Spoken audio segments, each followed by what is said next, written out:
Is the fight to preserve Orange County's rural character being undermined by political maneuvering?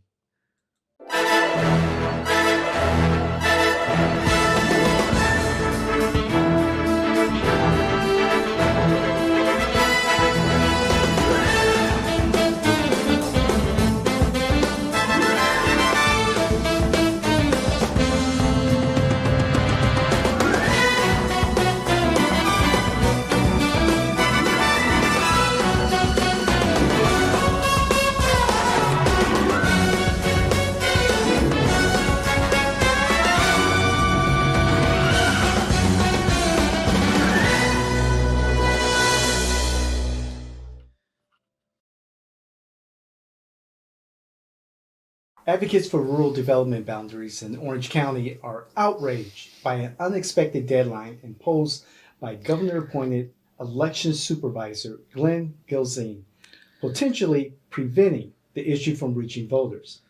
They argue this measure would prevent suburban sprawl, while critics see it as a property rights infringement. The uncertainty has frustrated citizen residents, with County Commissioner Mayra Uribe of District 3 and others pushing for immediate action to preserve rural boundaries despite the fluid situation and lack of a clear legal deadline. Joel, what is going on in Orange County, Florida?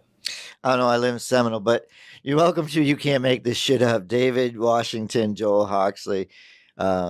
I don't think we can get enough of the rural boundary and Glenn Gilzean. The minute they decided to put him into that office, he got some good press, and now all of a sudden it's like, well, before Friday's qualifying deadline, let's beat him up to death. So he, this is ridiculous. I don't understand what's going on in Orange County. It's got to become good business, not freaking, war between the personalities and let's get down to the root of it, David. What do you think is this just political maneuvering, or do you really think this is an issue that, Glenn may be interfering with? Well, I think there's a whole lot of everything of what you're saying, but mostly, of course, is politics. And the former supervisor of elections, Bill Cowles, resigned in January of 2024, leaving the seat open, therefore having the opportunity to replace Bill Cowles, Governor DeSantis, as we predicted, appointed Glenn Gilzean as the new supervisor of elections here in Orange County. Supervisor Gilzean was the Reedy Creek Development chairman that has the authority over Disney, the governing body over Disney, now called the Central Florida Tourism District or something to that effect. So he moved from there to here. And of course, Orange County being a blue county, that decision was met with some pushback by Democrats. Some candidates for supervisor have made statements in the media pushing back on the appointment or pushing back on just some of the policies in the supervisor of elections office that have been in place since Bill Cowles. And we did, episodes about that. And the rural boundary has been such a contentious issue. Personally, professionally, I support the rural boundary. That's just me. And there seems to be a great deal of support here in Orange County for it. However, there has been a great deal of pushback from Tallahassee. Well, with the hit pieces in the Orlando Signal against Supervisor Gilzean, and recently, this is Thursday, June 13th, as recent as yesterday, Wednesday, June 12th, during the League of Women Voters luncheon, there was a form for supervisor of elections candidates. And allegedly, we had some people there.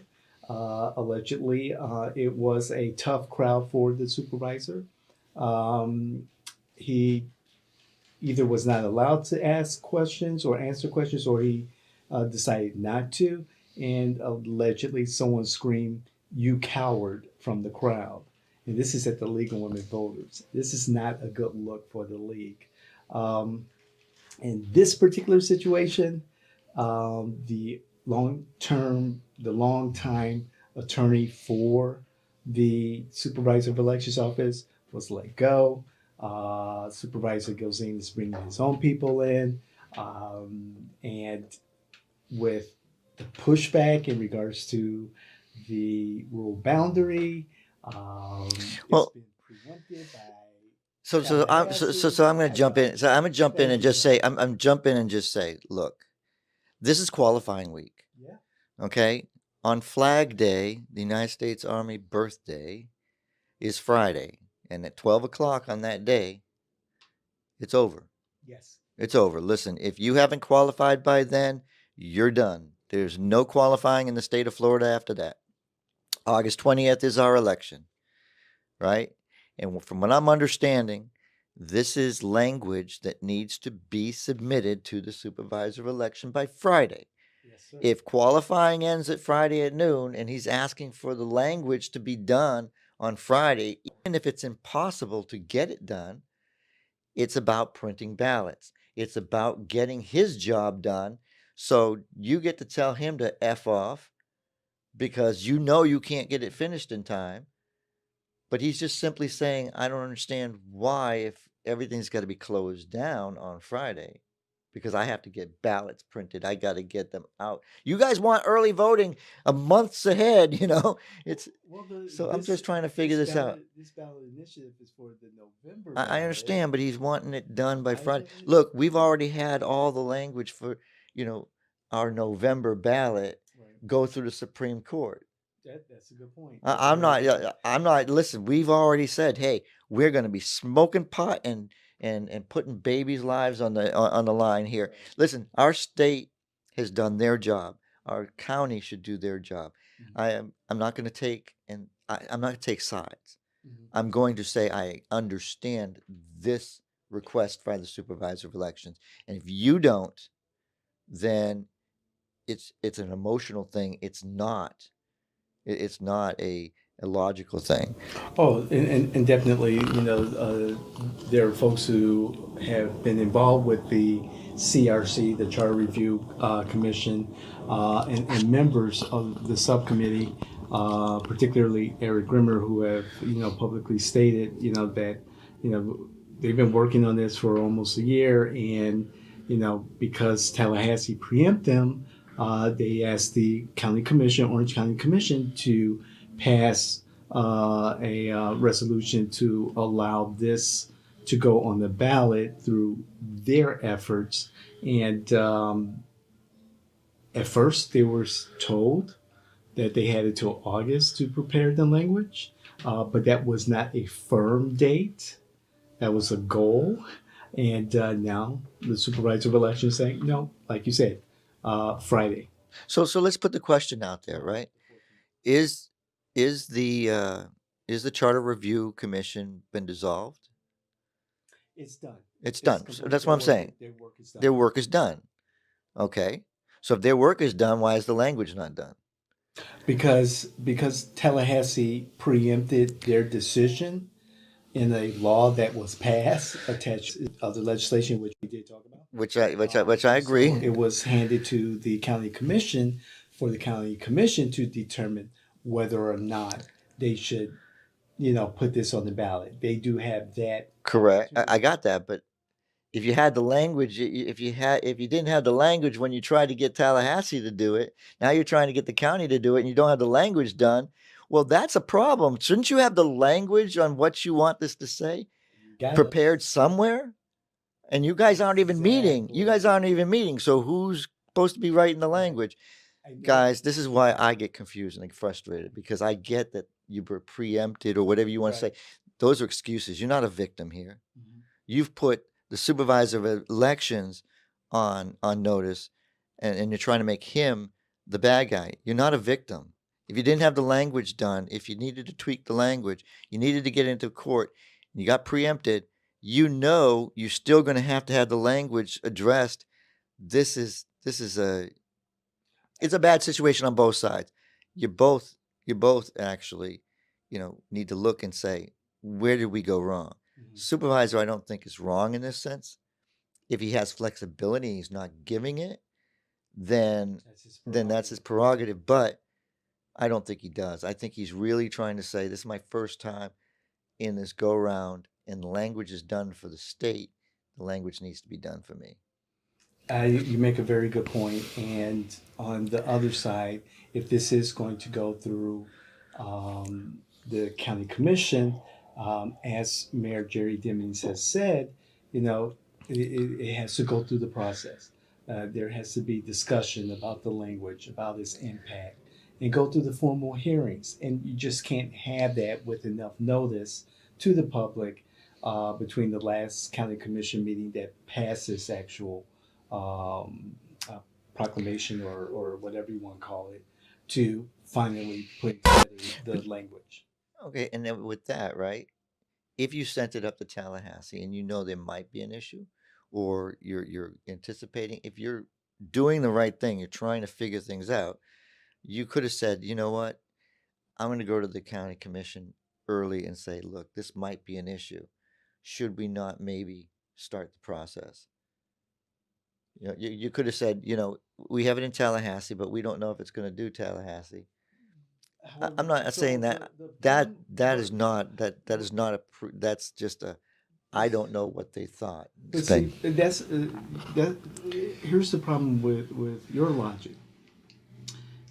It's logic, and it's coming from a consultant who knows Yeah. the process, and that's the problem with advocacy groups like this, or the advocates in this process, is that they don't think out the alternatives. They don't think out the different forks in the road or the potential allies that they could have on the other side to prevent what's happening right And now. this goes, You yeah. bring a whole lot of logic as a consultant and walking them through the possibilities. And that's what we've been saying all along. Having the ability to kind of step back from your emotions Well, I around think this I think this and is, able to yeah, pivot. because I think this is. So I was having a conversation, and I've been saying this a lot lately because I think I finally worded it over time. A lot of people in these positions, and a lot of people, just get into life and they start saying, well, there's two sides to every coin. There's two sides to every coin. And I think the problem is, if you think that way, then you're not thinking about the whole coin. There's three sides to a coin.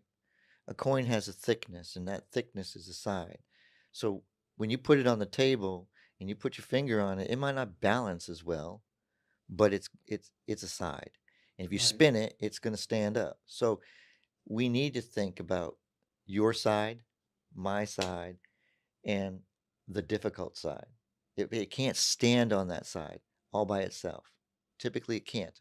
But that's what we need to be thinking about, because we want to know what way it's going to fall.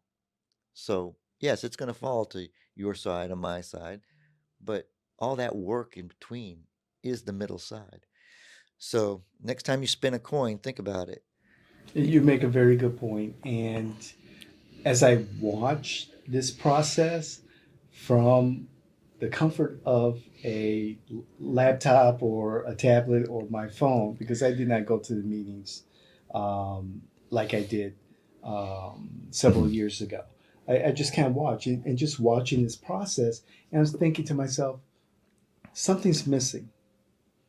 Where's the effort to kind of organize this process for the committee, for the advocates who want to push this forward? There's a lot of people talking about it and a lot of emotions involved. However, it was this side, that side. There was no common ground. There was no negotiation, it sounded like. And it was just push, push, push. And what I saw from the folks who are the detractors of the rural boundary, they're like, okay, there seems to be no way to kind of compromise or find some common ground here. We're going to push in this direction. And I see this effort, and again, this is where a lot of the advocates miss out on a good opportunity to not only bring attention to their cause and gain support, but also bring some of their detractors on board and or plan ahead for prepare for these pitfalls, these detours, these barriers. And it made me think like they really needed someone to manage this whole advocacy campaign and say, hey, maybe your message should be this. Maybe you should have a conversation here. And I just saw so many barriers and walls going up because it was just push, push, push. And the proponents for the rule boundary were deaf to any opportunity to seek any common ground with the folks who actually have and are pulling the levers of power. Well, my final word is again, I'm not going to take sides on here. I see both. I see both point of view. But what I want to say to you, the viewer, is please comment. Tell me if maybe we're missing something, or maybe there's a different approach. But I'm gonna say that we need to be better advocates. If this is a passion of yours, you need to be prepared. I mean, I know they're not called the Boy Scouts anymore, but the motto "Be prepared" always has been something I think very highly of, because you never know if you're going to need something, and there's a need here that's not being addressed, and it should have been. So again, David, um, I think that it's the supervisor of elections, because he's appointed by the governor, has been a punching bag, and I don't believe that he needs to be punched on this. Um, and you can complain about him bringing his own people in, but you need people that you can trust. Right. My final word, I'll speak to Supervisor Glenn Gilzean. Um, Advocates here in Orange County, among the liberals, had the opportunity to build a good rapport with the new supervisor elections, regardless of his political affiliation and his affiliation to the governor. Um, he has been very open to meeting with the public. He'll be meeting with Orange County Watch. He invited them to a tour of their facility, of the supervisor's office tomorrow. Right after. I mean, like right after Right the most critical time. They're doing the fine 12 o'clock. They're going to be doing the the filings will be all done, Exactly. and he's going to open up the facility. So Right. I kind of mentioned that because it's not he's not taking and saying, well, we have this difficult day, let's put it off. He's saying, we have this difficult day, come on in. Come on in on Flag Day, 3 o'clock. There's a tour for Orange County members. Great opportunity. And then, second of all, I just want to say that uh, liberals, Democrats, whatever, or environmentalists, you, you have to take these initiatives that are approved and placed on the ballot by the Charter Review or by the Orange County Commission or any commission. If you want success or guaranteed a better opportunity towards success, you've got to start thinking like your opponents. You've got to start researching, planning, strategizing, and treat these particular advocacy efforts as a campaign, and managing these particular campaigns as if managing a candidate who's running for elected office, a candidate who's running for judicial office. You have to get into that mindset that there are bigger entities at play on the other side. Just because it may look popular on paper doesn't necessarily mean that everyone's going to be on board and sign off on those particular issues. So again, You guys got to realize, subscribe, like, be part of the conversation. We enjoy it. We're not one-sided. If you have conversation, you want to bring it in, let's talk. So make sure you're clicking that like button, sharing these videos, telling us what you agree with, disagree with. But again, as David always says, bring your facts, not your feelings, because we don't care about your feelings. And create some relationships, okay? Do that. We'll see you the next time.